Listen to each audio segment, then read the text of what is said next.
Good morning to all of you, parents, teachers, students, and to all viewers. Nandito po ang inyong lingkod, Pastor Yong Angeles. And even when I turn my back on you, you still want me by your side. I thank the Lord for the opportunity of speaking His words before you, and much more delighted to relay the life which I have found in His words. We are gathered at this point of time because of His goodness, mercy, and grace. So before we start, let us all have our short devotional coming from His divine scriptures. The center of our study this morning is found in the book of John, chapter 14, verse 27. And I'll be reading from a contemporary English version. And it says, I give you peace, the kind of peace that only I can give. It is not like the peace that this world can give. So don't be worried or afraid.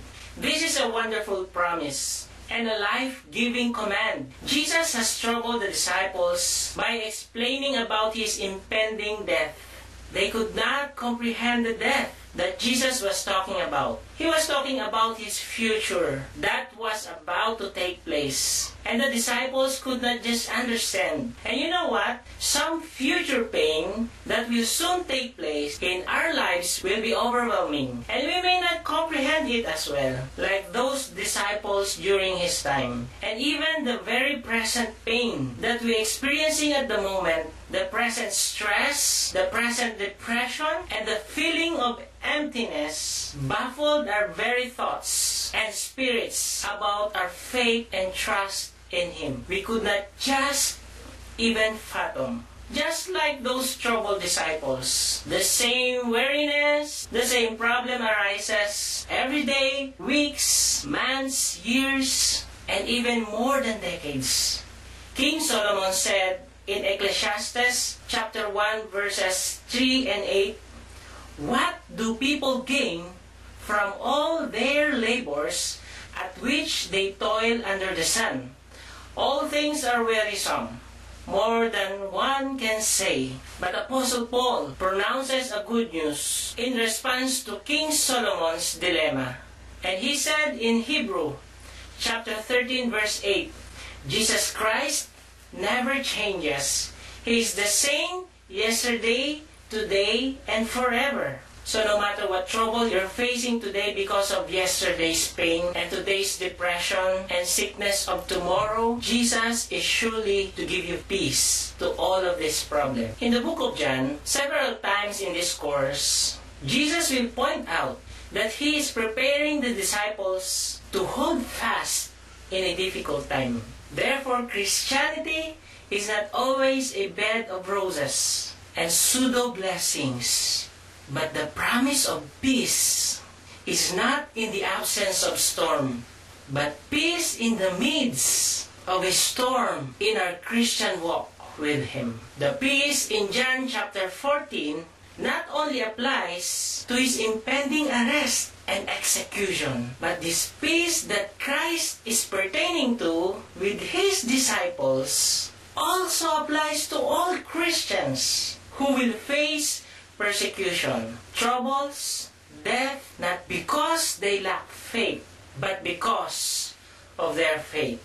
The peace that Christ offers is not like that of the world, because the best that we can expect in this world is unfairness, unhappiness, and much more of sickness and decay. So Christ's peace here refers to a hope and reassurance that goes beyond to what a fallen world can offer. This peace is permanent, guaranteed, and eternal.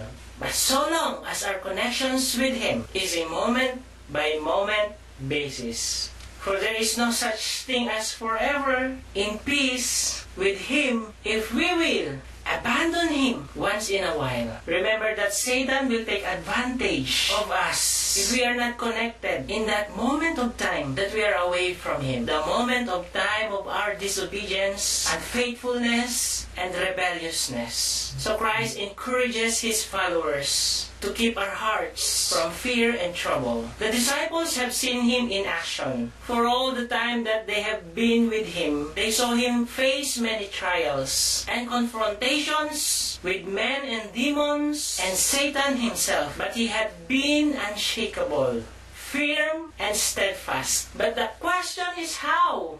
Now, this is the secret of peace. He got inside him that even though he was the Son of God, full of the Holy Spirit, Jesus will still rose early every morning to be with his Father and to pray for the power of the Holy Spirit.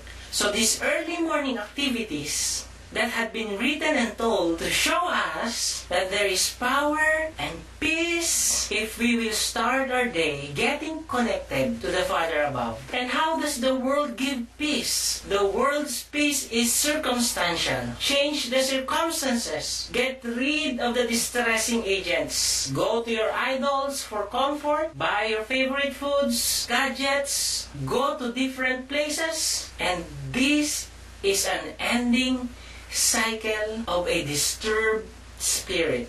But Jesus' peace is altogether different and has nothing to do with circumstances. It passes understanding, and we know that God is in control and He loves you, but you must be in union with Him through accepting Christ and through the indwelling of the Holy Spirit in us, that we can walk in perfect peace in the midst of the storm of trials, problems, sickness, and even death. It is freeing that Jesus makes this a command. Do not be afraid. He would not command it if it were impossible to obey. But apart from Him and His peace, it is impossible. But with God, all things are possible. God bless us all. I turn my back on you. Loving God, please grant us peace. You still want me by your side. Give us the strength and clarity of mind Even when to find I the walk purpose away and from walk you, the path you've laid out for us. you We still trust your love in us. close Know that you will heal this stress. How just as the sun rises each day, you always the light my way. In Jesus my I did to hurt you. You said you loved me just the same. I'm grateful.